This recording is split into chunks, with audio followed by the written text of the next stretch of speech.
บัวทีมงานเขามาเมื่อยบ่บ่เมื่อยรู้สึกว่าม่วนอยู่ม่วนบ่อืมเดี๋ยวว่าเห็นทีมงานสมัยเขามาหลายเลยเมื่อย ม่วนพอได้เว้านำแน่เพราะว่าทั้งทีมงานเขาก็แบบเบาแบบเบาจากะแบบ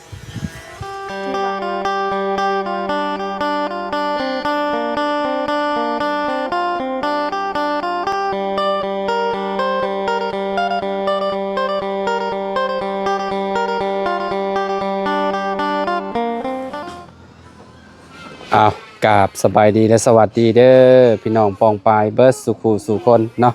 มาพบมาพ่อกันเนาะกับเฮาอยู่ทางบ้านน้องป๊อปพี่น้อยเนาะหลังจากที่บ่ได้เข้ามาหลายมื้อพอสมควรพี่น้อยเนาะเพราะว่ากลับบ้านเนาะมื้อนี้ก็เดินทางมาฮอดจอดเทิงบ้านน้องป๊อปเป็นที่เรียบร้อยสบายดีแม่โดยสบายดีได้สิไปไสนี่ไปทีมไปทีมขยะลูกสาวอยู่เทิงบ่โอเคขึ้นไปหาน้องเพิ่นก่อนซะพี่น้องเอ้ยเนาะไปหาน้องป๊อปเพิ่นก่อนเนาะโอ้พี่น้องเอ้ยเนาะสวัสดีโดยกินข้าวได้ยังกินข้าวผัดทางเบาตูนเป็นคนซื้อมาขออนุญาตแน่เนาะคือเห็นบ่สบายบ่เด้อเป็นอันใดน่ะน้องเมื่อยบ่เมื่อยกระจนกระโตกเหมือนแบบคือคนบ่มีแฮงตื่นมาเช้านี่ไปหยุกงานหนักบ่จักเฮ็ดเวียกบ่ได้ไปเฮ็ดเวียกแต่ว่าไอหลายบ่ได้นอนเป็นไอโดยหายใจน้อยเดียวก็ไอแบบว่าเฮาอยากนอนน่ะแบบเฮาหลับตาน้อยเดียวแล้วก็ไอเลยแบบหายใจน้อยเดียวก็ไอแบบนี้ตลอดทั้งแม่กินข้าวแล้วบ่แม่เจ้ายังบ่เลยว่ากินแล้วเอ้านี่ขอบใจโดยหมกปลาเด้อโดยหมกปลายังเจ้าอ่ะปลานิลปลายังปลานิลถึงแล้วปลาที่เจ้ามักกินแล้วเด้อเพราะว่าเห็นน้าบ่าวเป็นคนซื้อเห็นน้าบ่าวเป็นคนซื้อเพิ่นก็ไปซื้อมามื้อนี้บ่แม่นโดนแล้วน้าบ่าวคนใดไปซื้อน้าบ่าวคนนี้ซื้อให้ลุงคนนึงอยู่บ้านน้าบ่าวยูทูบเบอร์นี่บ่ยูทูบเบอร์นี่บ่ซื้อหรือว่าบ่แม่นโอ้แม่เป็นน้าบ่าวอ๋อน้อยๆใครในระบ่ใส่น้ำเกลือเข้าไปโดยรู้สึกว่ามีแห้งน้อยนึงกินข้าวผัดเนาะพี่น้องเอ้ยหมกปลาบ่ฮู้ว่าแซ่บหรือบ่แซ่บแล้วเขาก็ซื้ออยู่ในบ้านดงอยู่ห้านนั่นน่ะตรงข้ามกับห้านเวียดที่ขายโทรศัพท์หั่นน่ะฝั่งนี้เคยซื้อมากินอยู่บ่เคยเทื่อเคยซื้ออันนั้นเขาเฮ็ดเป็นลาบบ่แม่นเขาดองผักบ่ผักกะหล่ำปีบ่หรือผักแม่นมีคือกันก็สิมีพวกผักดองมีคือกันในห้านเอื้อยอันที่ว่าค่อยซื้อมาให้เจ้าเนี่ยแล้วสิขายหมกปลาบางทีแล้วก็มีบางทีก็บ่มีฮอนดอกแล้วก็ปิ้งหมูที่ว่ากับเจ้าแล่น่ะแบบนั้นแหละพี่น้องเอ้ยเนาะกับหมกปลายังบ่เคยกินจักเทื่อเฮาก็ได้ก็สิแซ่บอยู่ดอกเพราะว่าเราเฮ็ดน่าสิโอเคอยู่พี่น้องเคยกินแต่หมูปลาอันยังวะปลาเวียดหมกปลาหยังปลาบ่ฮู้จักชื่อปลาดุกบ่แม่นปลาหยังมันคล้ายๆปลานิ่มเนี่ยแต่บ่แม่นปลาจระเม็ดปลาคล้ายๆปลากระเดิดนั่นแหละปลาจระเม็ดแล้วน่ะแต่มันสิมีมันหลายเด้แม่นๆบางทีก็เป็นปลาหยัง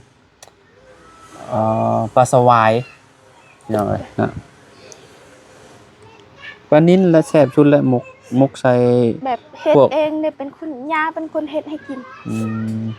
เจ้าก็เฮ็ดเป็นบ่หมกปลาบ่เป็นมันก็บ่ได้ยากเด้มีแต่เอาผักบัวผักนางตูแล้วก็ หัวจิงไข่ แล้วก็ใส่ข้าวนิดนึงเนาะ ใส่ข้าวนิดนึงตำข้าวใส่นิดนึง เด้อข้าวเปลือก ข้าวเบื่อแหละมะพริกแป้งนัวเกลือก็เท่านั้นแหละแล้วก็ใส่ใบมะกรูดใบมะกรูฮูดแล้วก็ใส่น้ำปลาแดกคนให้มันเข้ากัน มีบ่ครบ ดองเห็ดกินนะมึงเด้อ เด้อ จืดข่อยอยู่บ่ จื้อได้ บ่าวเนี่ย รู้จักซื้อแต่ว่าจื้อได้ ลืมสื่อกันไว้แท้ บ่บุญแล้วก็ ฮะ บ่บุญสารวัตรจื้อได้อยู่ ก็มานำกันมื้อนั้นบอกไปอยู่ ลืมแล้ว มีไผสิเจ้าจื่อได้ในทีมงาน บ่บุญสารวัตรบ่าวตูนบ่าวเสียงบ่าวจัน ฮะบ่าวจันเคยเข้ามาบ่บ่าวจันบ่เคยติ เคยลาบ่าวจันเคยลา บ่าวเคยลาบ่าวเพิ่งเคยลา โดยแล้วก็ลุงลีจ้ะ ลุงลี ลุง โอ้บ่าวลี เฮิม เป็นลุงเลยเป็นยังคือห้องเราลุงลี แบบแบบนี้แบบมัน มันกับบ่ได้เท้าแต่ว่ามันแบบมันน่าหักดีเนาะ เด้อ เบิ้งไผเนาะ แล้วก็ ห้องบ่าวลีลุงลีตอนนั้นเนาะใครว่าน้องไส้แม่นแหละตะกี้อืม ก็ลุงเหิม ลุงเฮิมก็เจอได้ เด้อ เพราะว่าก็เจ้าเขามาดูเด้อ เด้อ ค่อยน่ะคลิปน่ะเป็นคลิปที่3ที่เขามาหาทางน้องป๊อปเพิ่นพี่น้อยเนาะ เด้อ ค่อยบ่าวลาวสตูดิโอ เด้อเปาลาวสตูดิโอ แม่น เอิ้นยากอยู่ บ่าวลาวก็ได้บ่าวลาวซื่อ เปาลาว ๆแม่น เออเนาะพี่น้อยเนาะก็ใครแน่แหละเนาะ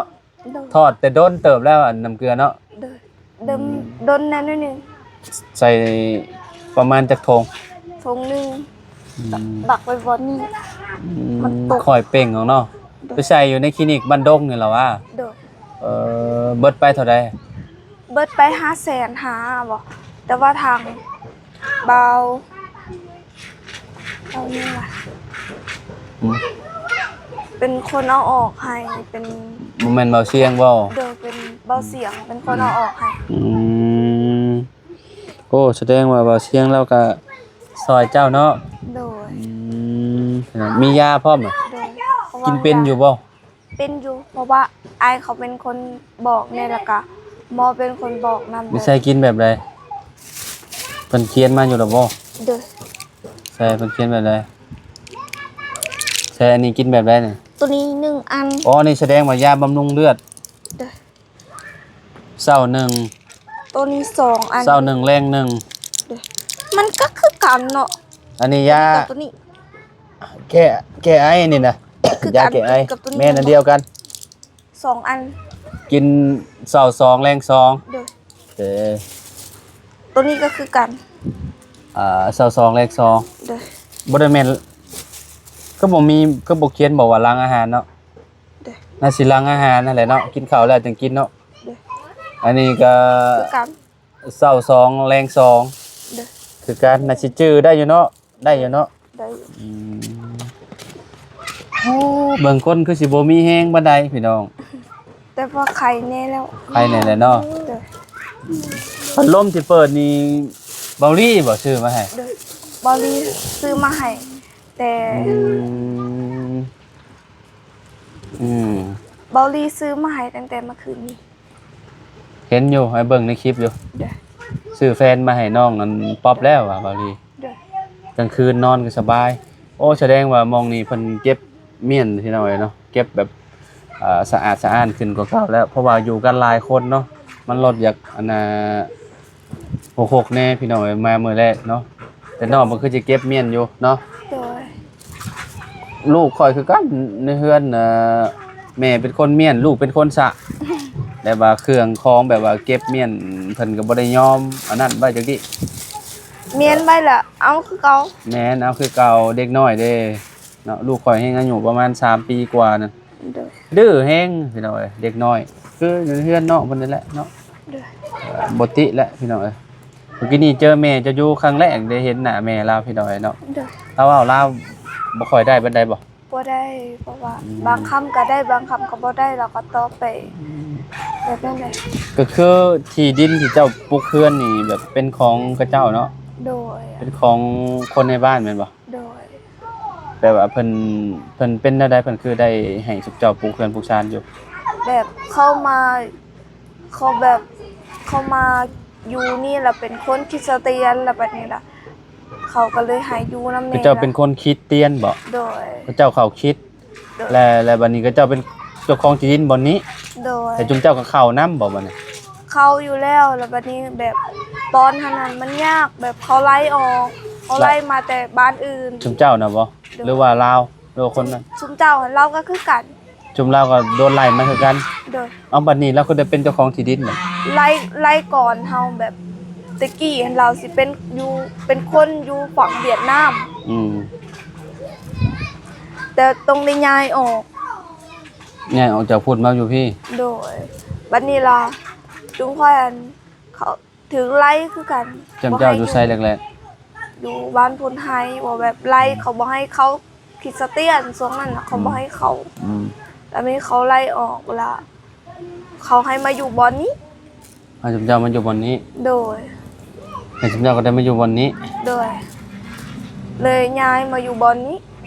อืม กะจนปัจจุบันนี้จนฮอดปัจจุบันนี้อยู่นี่ตลอดเลย อยู่ยาวเลยบัดนี้ ก็เลยบ่ได้มีทีทางว่าสิได้ปลูกเรือนปลูกชานกันแน่ปลูกก็ต้องหาที่ดินไหมเนาะ โดย ก็คือแบบเพิ่นก็บ่ได้แบบเพิ่นก็บ่มีสิทธิ์ไล่บ่สมมุติว่าเพิ่นอยากให้คนอื่นให้คนอื่นมาอยู่มาหยังหั่นน่ะก็ต้อง กะบ่ฮู้จักคือกันนะมี แต่กะบ่ฮู้จักนำเพิ่นคือกันเนาะเพราะว่าเพิ่นมี เพิ่นมีสิทธิ์ โดย สิทธิ์ของเพิ่น โดยเพราะว่าแถวนี้เป็นดินเพิ่นหมดเลยเด้ ก็คือเขตบริเวณของเพิ่นเบิดเลย โดย เอาสมมุติว่าเพิ่นขายนี่ก็ซื้อได้แม่นบ่ ได้ เพิ่นก็สิขายให้บ่ อันนี้ก็บ่ฮู้คือกันแบบต้องถามเขาเจ้าก่อน เดี๋ยวต้องถามเพิ่นก่อนติ โดย สมมุติบ่อนเฮือนน้องเพิ่นนี่นะพี่น้องเนาะแบบว่าให้เป็นของเพิ่นเองเนาะสมมุติว่าปลูกเรือนปลูกชานนั่นน่ะ โดย คือแบบนี้แหละพี่น้องปลูกเรือนลำบากใหญ่เพราะว่าในอนาคตเพราะว่าน้องเพิ่นหรือว่าเจ้าของที่เพิ่นบ่ให้อยู่ให้หยังก็จำเป็นต้องได้มางเฮือนแล้วก็เอาไปปลูกมันไม้เนาะ โดย เอาไปย้ายถิ่นฐานพี่น้องเนาะ โดย แต่ตอนนี้ก็อยู่ในนี่หลายปีเติบแล้วเนาะบ่ได้ไปทางใด โดย แม่ไปเฮ็ดมันเฮ็ดอยู่สวนไผซะน้องแบบว่าเพิ่นไปแต่ละเทื่อบ างเทื่อก็ส่วนเขาเอง บางเทื่อก็ส่วนเขาเจ้าแบบว่าปนกันเอาแห้งจังซี่น่ะ ของชุมเจ้าเองหาได้จักล้านแต่ละปี 3 ล้านเพราะว่า ดินของไผ ดินของแม่ข่อยเอง ของแม่เจ้าเอง3ล้านนี่ก็บ่หลายปานใดเนาะ 3 ล้านปลาย แสดงว่าบ่กว้างเนาะ บกกว้างแถมหัวมันก็น้อยปีนี้ อืมพี่น้อยเนาะก็พอได้ซื้อข้าวซื้อน้ำกินเนาะ โดย พี่น้อยน้ำจุมเจ้าก็กินอยู่ กินน้ำใด น้ำใดกับเจ้าบ่ โดย ไปเอาน้ำเพิ่นบ่หรือว่านั่นแหละหรือว่าเพิ่น แบบคอใส่ดำเพลินแล้วก็จ่ายเป็นเงินเดือนเนาะ จ่ายเป็นเดือนเอาอันนี้บ่ โดย ใช้เบิ่งดูน้ำกินคือเปิดปลาเมียนแบบนี้ คือมีหมดเขานะ หึ บ่มีฝา บ่ย่านอันนั้นบ่ย่านเป็นนิ่วบ่ ยานอยู่แต่บ่มีน้ำกินเด้ บ่เห็นพี่น้อยเนาะมันอยู่ลึกเนาะก็น่าสิใสอยู่น้ำใดขึ้นมาแต่อันนั้นเนาะหินปูนลายน้ำใด โดย บ่ให้ว้าวละเรื่องหินปูนน่ะกินมาหลายปีแล้วเนาะตอนบ่มีน้ำใดเด้ไปกินอยู่ไสเนาะ อาศัยแบบคอใส่น้ำประปาเขา เพราะว่าแถวเฮานี่แบบน้ำมันมียากแบบต้องเป็นถ้าเป็นน้ำห้วยกับแบบมันไกลโพด เนี่ยบ่ ให้เขาเอาไปเลี้ยงไก่ก่อน ให้กับเจ้าเอาไปเล่นสิใกล้ๆนิดนึงก็ได้เนาะพี่น้อยเนาะเด็กน้อยก็เจ้ามาลิ้นน้ำมองหน้าบ้านพี่น้องแซวๆอยู่เนาะ โดย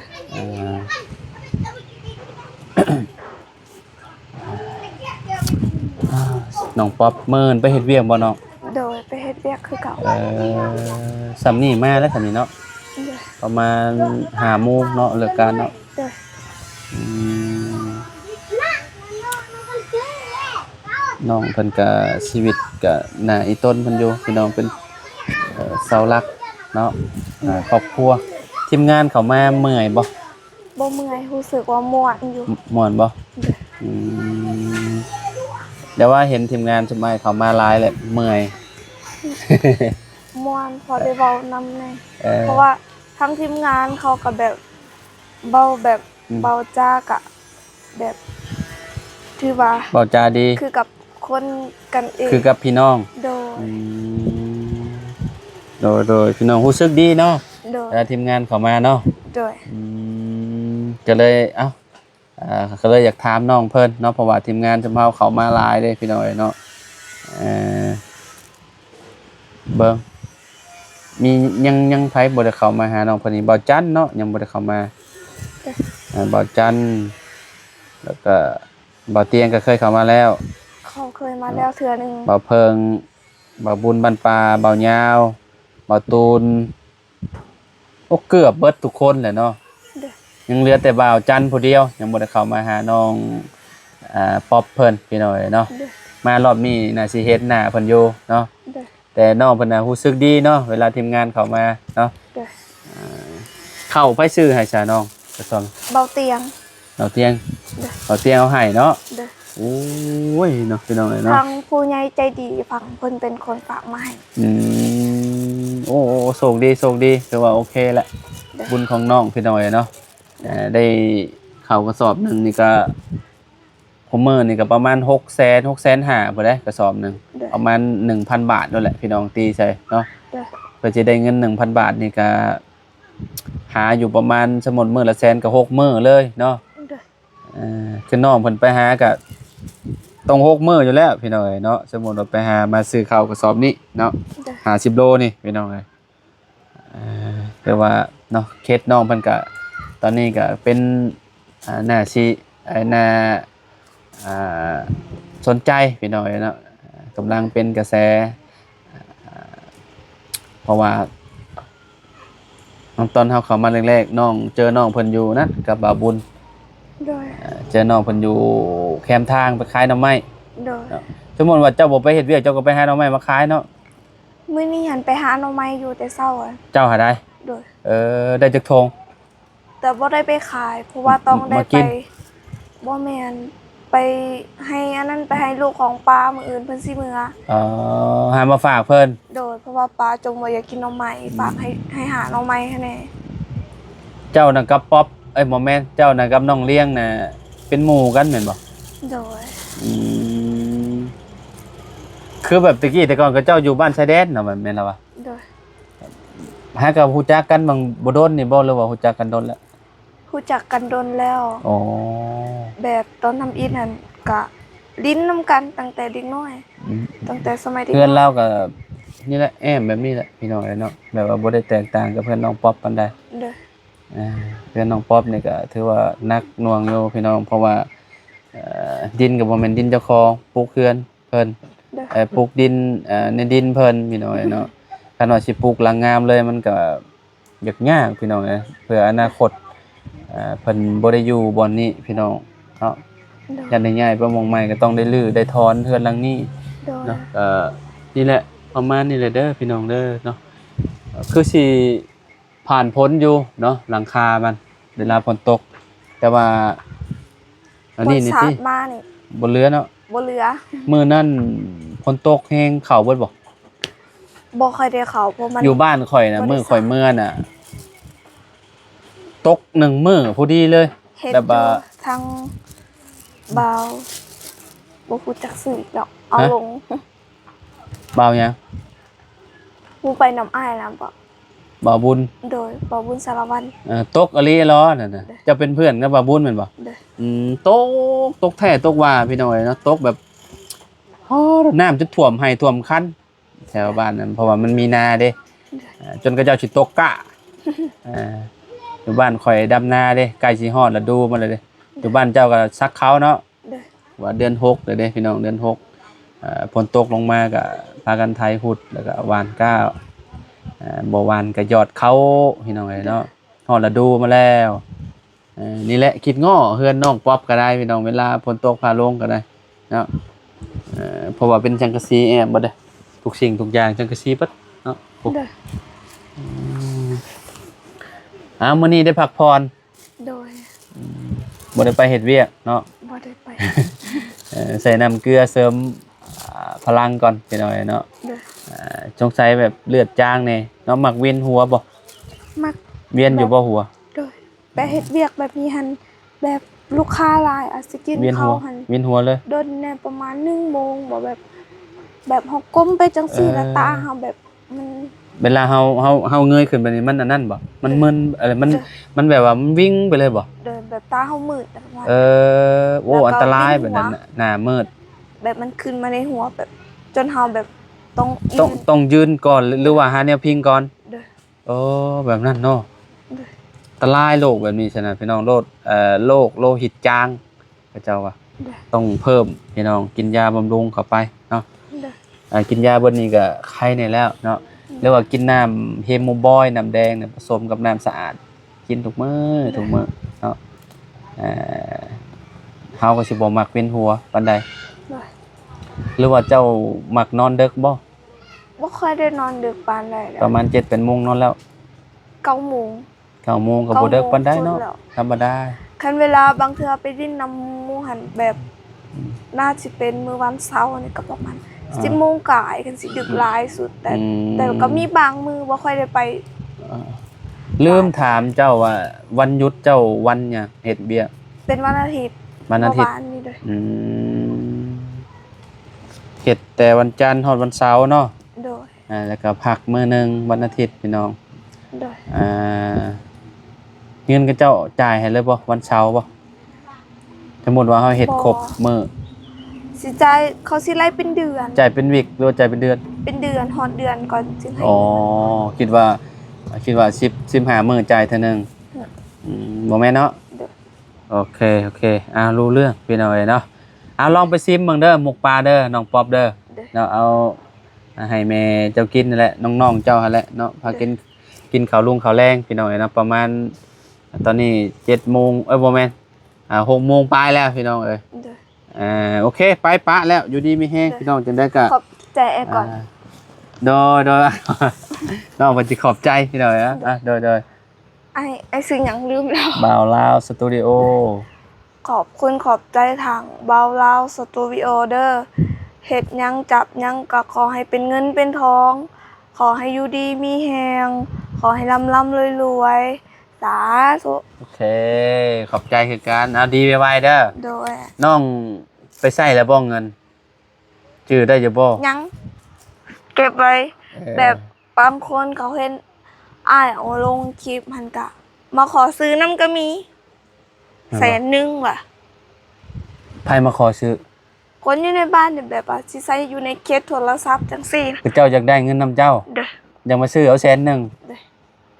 เอาเจ้าคือเห็นคลิปบ่ข่อยเอาคลิปลงเห็นอยู่ในอันนั้นเด้เขาไปใน YouTube แบบมีหมู่มาลินนำแล้วก็บอกนั่นเด้อบอกว่าให้เบิ่งคลิปข่อยนั่นเด้อกดให้แน่แสดงว่าเขาอยากซื้อเอาเงินนำเจ้าโดยเขาจะให้100,000เด้อโอ้ได้กำไรเลยเด้เพราะว่าเงินอันนี้มันได้อยู่ประมาณ60-70เท่านั้นได้โอ้ได้100,000ก็ดีแหละเจ้าบ่อยากซื้อบ่นำข่อยบ่ฮู้คือกันข่อยมีอยู่ใบ100ใบนึงบอกกับเจ้าเด้อน้ำอ้ายเรามีอยู่สิคะแนน100,000อ้ายเราสิขายสิเด้อโอเคพี่น้องเราอยู่ดีมีแฮงว่าทุกคนเด้อขอบคุณละลายเนาะตอนนี้ก็คือที่เห็นนั่นแหละเฮือนซานลำแป้นน้องป๊อปเพิ่นพี่น้องเนาะน้องเพิ่นก็ความฝันเจ้าอยากได้หยังก่อนเนาะแบบว่าเจ้าฝันไว้สิ่งที่เจ้าฝันในชีวิตนี่ถ้ามีเงินหลายๆก็อยากมี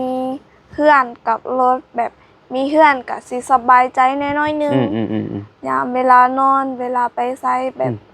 ถ้ามีรถก็สบายใจอีกแบบนึงพอได้ไปเฮ็ดเวียกเฮ็ดงานไปยามญาติพี่น้องเวลาเจ็บไข้ได้ป่วยจังซี่ก็คือแบบความฝันมีอยู่2อย่างตอนนี้ก็คือแบบ หลักๆนี่อยากมีเนาะมีเฮือนเนาะ โดย มีเฮือนอยู่แบบบ่ต้องมีผลหำผลหัวใส่เนาะ โดย โอเคพี่น้องเอ้ยเนาะความฝันน้องก็บ่ได้แตกต่างจากคนอื่นดอกพี่น้องเอ้ยเนาะเพราะว่าคนเฮาแต่ละคนน่ะต้องมีบ้านอยู่แหละพี่น้องเอ้ยเนาะมีบ้านอยู่นี่ก็คือแบบโอ้ยถือว่าโอเคแหละเนาะน้องป๊อปเนาะ โดย โอเคน้องป๊อปไอ้ไปปลาเลยเด้อเนาะสบายดีเด้อน้องเด้อพี่น้องเอ้ย สบายดีทุกคนเด้อ